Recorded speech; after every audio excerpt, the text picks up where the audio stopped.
What's up, everyone? Welcome to the Planetary Pull for the week of September already. September, we've been doing this for a whole month, man. September 3rd now? September 3rd. Okay. September 3rd. These are our picks for this week. We've got a lot of big books that are coming out. We have the ending of one event and the start of another. I'm your host, H, and this is... Billy! And we're just going to jump right in. Well, let me ask you, first of all, are you going to Baltimore Comic Con this weekend? Nah, gotta work. That sucks. Gotta make that money. That sucks, man. It's a big weekend, and I got a lot of friends of mine that are like wrapping up with Dragon Con, and they're gonna be dragging their tails right on down to Baltimore Comic Con. Yeah, I haven't been doing the con circuit for a while. Don't got it in me. You gotta come, man. You don't know what you're missing. You know, it's just 3 days of fun. So I'm ready for that. Alright. And a whole bunch of other stuff that are coming up in the next couple of weeks beyond that. But we're going to talk about some books. So I'm going to let you go first. What's your first pick for this week? Like I said, I've been keeping my eyes out for number ones lately. And this one caught my eye, X-Con. It's by Dwayne Straczynski and Keith Burns. Do you know much about these creators? Straczynski, I know he works with the Judge Dredd books for Dynamite, and his Judge Dredd run is has been pretty good. I actually have a friend of mine that does reviews for our website on popcultureuncovered.com, and half of his reviews are Judge Dredd, so he really likes him. So okay, this should be pretty good. Yeah, the plot is interesting. It's about this con artist type of guy. He has a power. He sees people's auras as lights, and he is able to use this to get a good read on people, and it helps him cons. But he ends up going to prison for a few years, and he makes a couple of deals that he has to honor when he gets on the outside. Right. Great to say a lot. An interesting thing is he loses his powers after prison. I was about to ask. So I'm like, all right, so this is interesting. Like, they start off with a cool idea about him having powers, and they take it away from him. Now, the whole thing with him getting out of jail and still trying to be able to con people without his powers, is that like the hook? Oh, no. The hook is he's actually trying to go straight, but he had to make promises to stay alive in prison. So, yeah. Okay. So, it's pretty interesting. I'm definitely going to continue it. Yeah, it's definitely worth checking out. That sounds like something that would have been a Vertigo book, so I'm slightly surprised that it showed up in Dynamite. Hey. It happens. So. Well, it probably won't be that dark then. And I guess that's why they don't rely on the powers so much, because if it was Vertigo. Yeah, then it would be like Constantine or something like that. But it's not, so, it's its own thing. It's original. Okay. I like it. Cool. All right, my first pick this week, Jeff Johns, Doug Mankey, Justice League number 33. We finally get some resolution to the whole Power Ring issue. This is like one of the last holdovers from the whole Forever Evil thing, because after that started winding down, this other woman, she got Power Ring took control. So this issue is really Batman and Lex Luthor heavy, and towards the end we get some sort of how should I put it, not necessarily a resolution per se, but a contingency is put into place for Batman being able to possibly keep Lex Luthor from discovering more secrets about the Justice League, because of course a while back we do know that Lex Luthor showed up at Wayne Manor, like, look, Bruce, we're going to talk, and Bruce wasn't trying to have that, but I mean, we all know that Lex knows, and then the question becomes, how is Lex going to put that genie back in the bottle? So outside of everything else that happened in this issue with the Power Ring resolution coming up, I'm really curious as to how they're going to deal with this. All right. Cool. So what's your next pick? Punisher, issue 10 by Edmiston and Gerards. Yeah. I haven't been reading Punisher lately, but I decided to give it a, pretty much what drew me to this issue is the Punisher's in prison, and I love those stories. I just love anything about, those jailhouse stories. Yeah, I love it. That man on man sweating.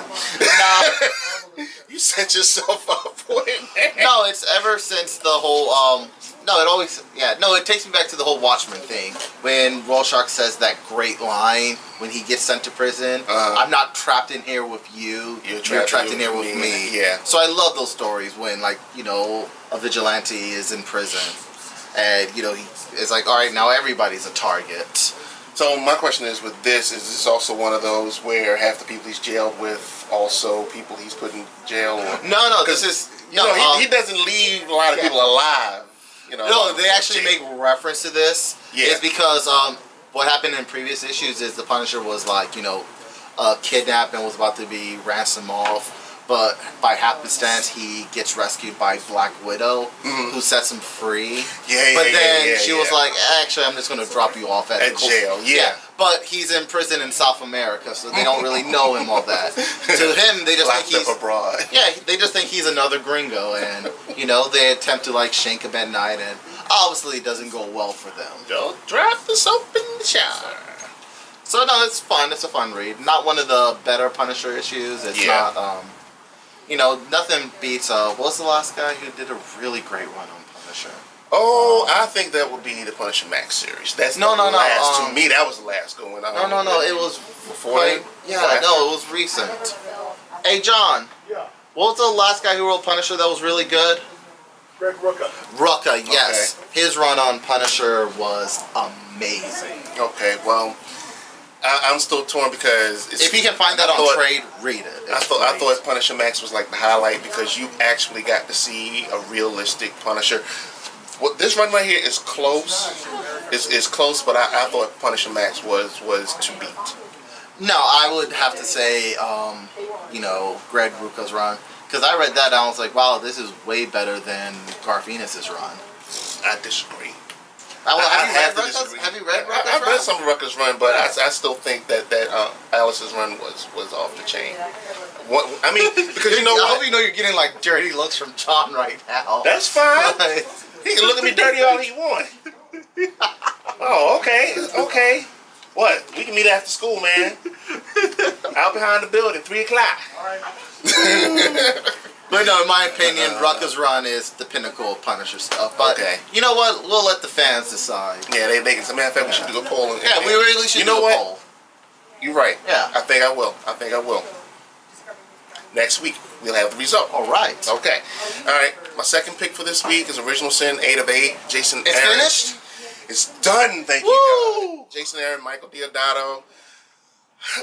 I'm mixed. I am mixed because... Okay, all I have to ask you is, were you satisfied with who done it? Let's just say this could have probably been done in about 4 issues. Because I still feel like, okay, this took 8 issues. Yeah, but they would only made half the money. Okay, that's fine too, but I feel like they took 8 issues to tell me something that we already knew. And for those of you that know or think you know who did it, then yeah, you know who did it. But we're still not exactly told as to why this was done. I will tell you this much though, one of the funniest things in here, one of the not necessarily resolutions, but as okay, I just saw a guy that is half eyeball. Oh, that's the orb. That's the what? This is the orb, or what the orb becomes. That's a whole different thing. You gotta read it to find out, because the orb is mostly the key as to why the Watcher's dead. But besides all that, what I really love was this panel right here. Is like after some of the heroes are leaving, and I'm like, hey, didn't we leave somebody? And Thor's still on the move trying to pick up his hammer. Wait, why can't Thor pick up his hammer? Well, around issue, I believe it was 6 or maybe it was 7, I forget, because they all start running alike.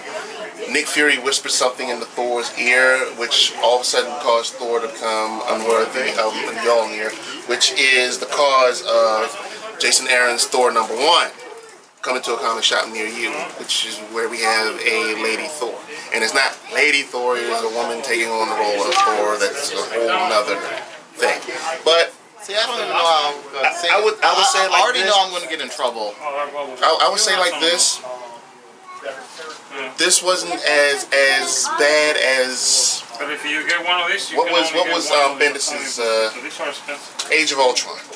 This wasn't the cluster fludge like that was. This was still interesting because you still learn that a lot of characters out there had some secrets. Whether or not they make sense, I don't know, because I'm still on the fence about the whole other character from Spider-Man who all these years got bit by the same spider and just shows up.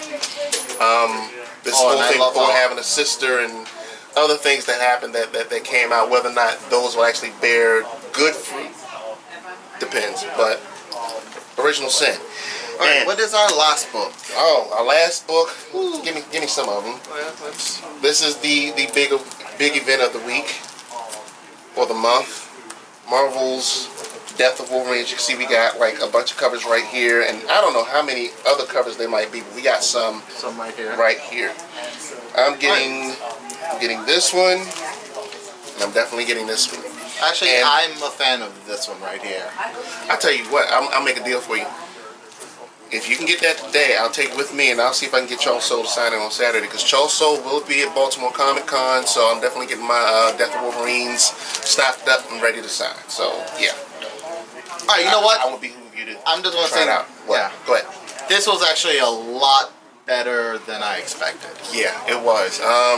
First of all, you got Charles Soule writing, Stephen McNiven also doing the art, and if any of you remember, did you read Old Man Logan? Yes, I love Stephen McNiven. Except for one little part about it. But. Yeah, but he did the art.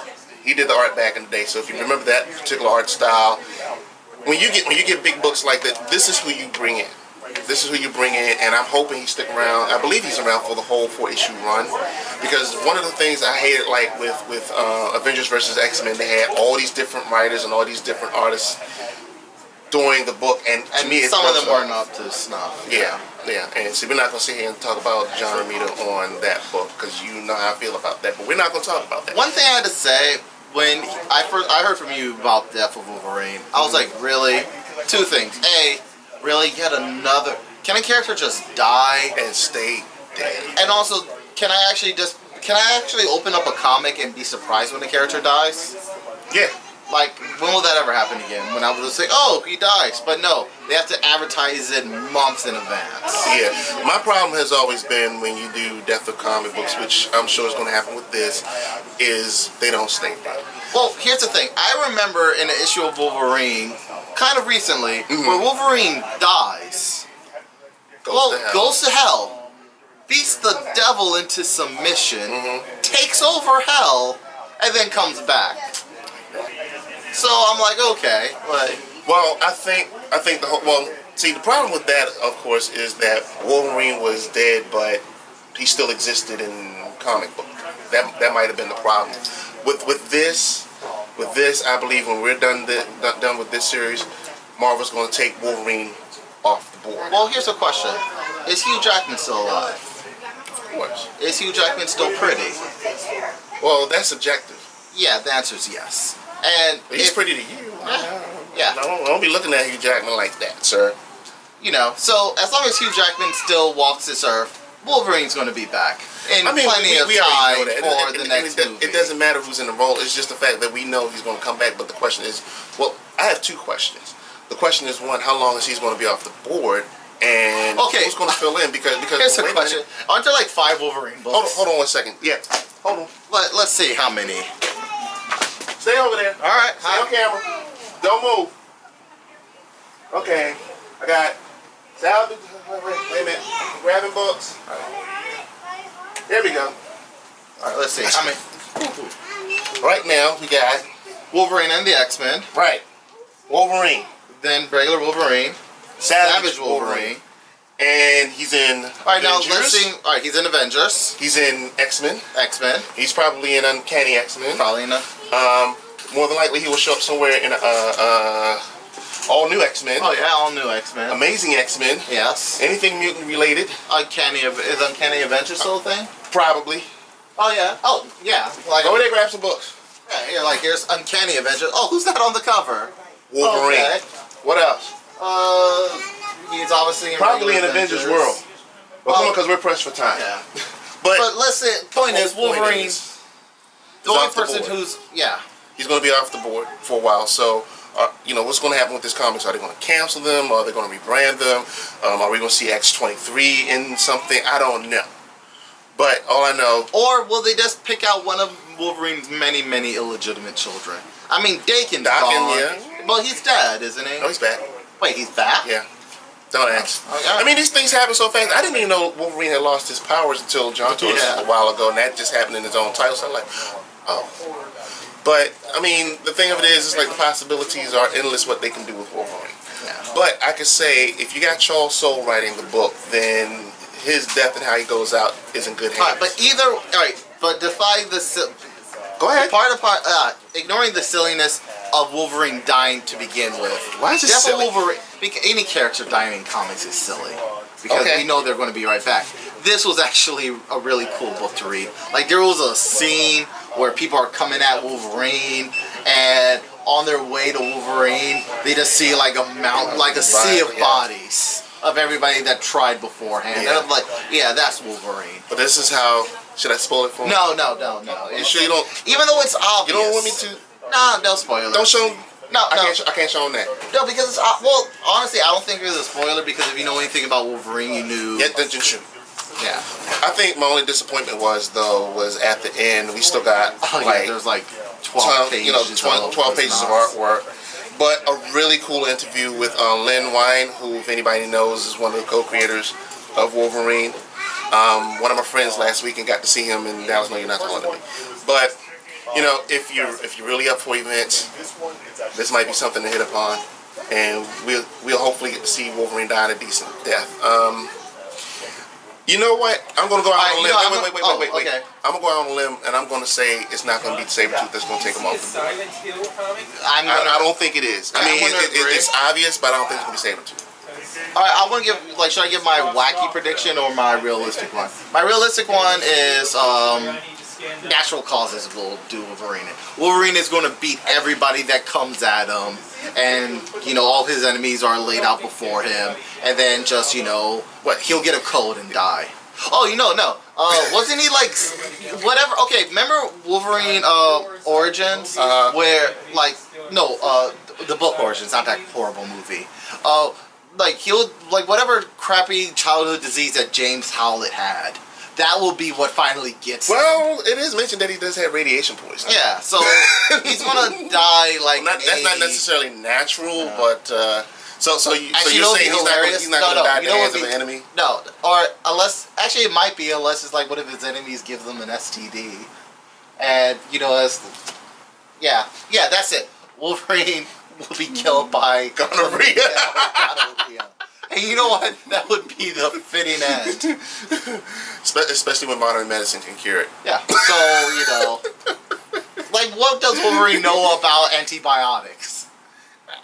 Nothing. I got nothing. That is what's going to kill Wolverine. Okay, I still say he's going to die in someone's hands, but it's not going to be Sabretooth. No, I'm going with you go with natural causes. Yeah. Matter of fact, I'm going to go out there and say it has something to do with Hydra. That's my prediction. Hail Hydra. Hail Hydra. So, on that note, we're going to roll out for this week. We're going to tell you all, make sure you check out BigPlanetComics.com for everything that they got going on with this marvelous College Park location. Matter of fact, make sure you keep up with us at PopCultureUncovered.com because we have a whole bunch of stuff out there that's also going on. There are a crap load of events coming up this month. Baltimore Comic Con, Small Press Expo, Anime USA is coming up in about a month. All kinds of stuff, different book signings everywhere. You don't have to go all the way to New York to do stuff. There's a lot of stuff going on right here and in Virginia. If you feel like trekking all the way down to Richmond, you can go to Wizard World, but I'd say save your money. But you didn't hear that from me. On that note, I'm H. I'm Billy. We're out.